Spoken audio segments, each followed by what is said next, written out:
Nifty gave 25% returns in 2021, but Maruti Suzuki gave a negative 3% returns. Now we saw a massive bull run in the Indian stock market in 2020 and 2021.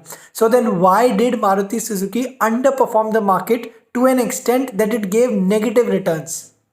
On top of that, Maruti Suzuki is the leader in the Indian automobile space. It commands a 50% market share, which means that 1 out of 2 cars that are sold in India belong to Maruti. If that is the case, then why did Maruti underperform? Let's find out in this video. Alright, so before taking a look at Maruti Suzuki's performance, let's take a step back and understand the Indian SUV segment. SUV is sport utility vehicle. Now this is a sector that's gaining a lot of traction in the past few years. Let me show you some numbers. In 2016, the SUV's share in the passenger vehicle segment was only 16%, which means out of the total sales, SUV vehicles contributed to only 16%. Come 2020, that number rose to 29%. In 2021, this number clocked 40% levels, which means that SUV share, which was very low in 2016, is now a major deciding factor for the overall performance of a company. At 40%, it is almost equal to the hatchback sector, which has traditionally and historically been a leader in the passenger vehicles segment. Now, before I tell you how Maruti performed in the SUV segment, let me take a look at the major competitors that Maruti had. I'll begin with Hyundai, which is surprisingly the market leader when it comes to SUV space. The growth that Hyundai has seen in its SUV segment is phenomenal, to an extent that 1 out of 2 cars that Hyundai sells is an SUV. This has come on the back of an exceptional performance by its premium model of Hyundai Creta, which is the market leader in the SUV space. It sold a total of 1,33,000 units in 2021, and as a result of this, Hyundai has a 25.6% market share when it comes to SUV space. You combine Creta with Venue with Alcazar and it makes for a very interesting product mix from Hyundai. As a result of this, their growth has been outstanding and they are delivering on all fronts. After Hyundai comes Mahindra and Mahindra with a 20% market share in the SUV space. Then comes Kia.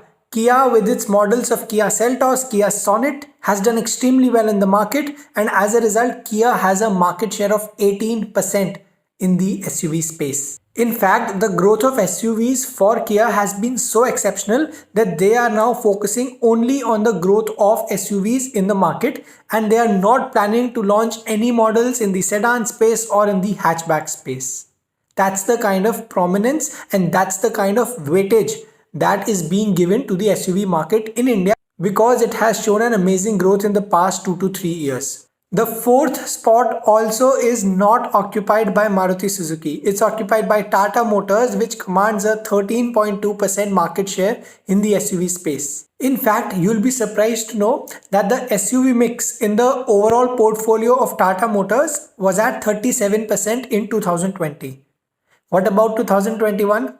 They understood the importance of SUVs, and as a result, their SUV mix in their portfolio went up from 37% to 52% in 2021, which again means that more than half of the total vehicles that they are selling belong to a SUV. Now understand this. Because of huge competition from all fronts, from all the major players in the market, Maruti Suzuki has lost a substantial market share when it comes to SUV space. In fact, their overall market share is around 43 to 44%, but when it comes to SUV space, their market share is only 11%. That's the kind of decline that they have seen, and that is why their stock performance has not been so good. Let me give you some more details here. When it comes to sport utility vehicles, there are two types of ranges, the entry level and the other is the mid level. When it comes to entry level, Maruti has done exceptionally well, to be fair to them. Maruti Brezza has been one of the top selling cars when it comes to the entry level segment. But when it comes to the mid range segment, Maruti has been virtually absent. Their model S Cross has not stood up to the expectations of people and has seen extremely poor performance. So try to visualize this. Here is a space which is gaining a lot of popularity in the market, lot of traction, and a lot of its products are being sold when it comes to SUVs. Now we are talking about a segment that is continuously growing for the past 4 to 5 years, but Maruti has not been doing well in that segment at all, which is a very clear indicator of its overall performance going down and its market share shrinking from 50% to 43%. But Maruti is a very big player. Do you think that their management would not be aware of all this? And what are the steps that they are taking in this regard? What is the future roadmap for Maruti when it comes to SUVs? Let's try understanding that. Maruti clearly knows that it needs more offerings in this segment. Now it has a huge volume capacity, which means that it can also get some cost advantage when it comes to its peers. As a result of this, they are now planning to launch newer models when it comes to their SUV space. That's the only information that their management has given. Details on it are still yet to come out. But it's fair to say that Maruti is now taking steps actively to try and regain their lost ground when it comes to SUV space.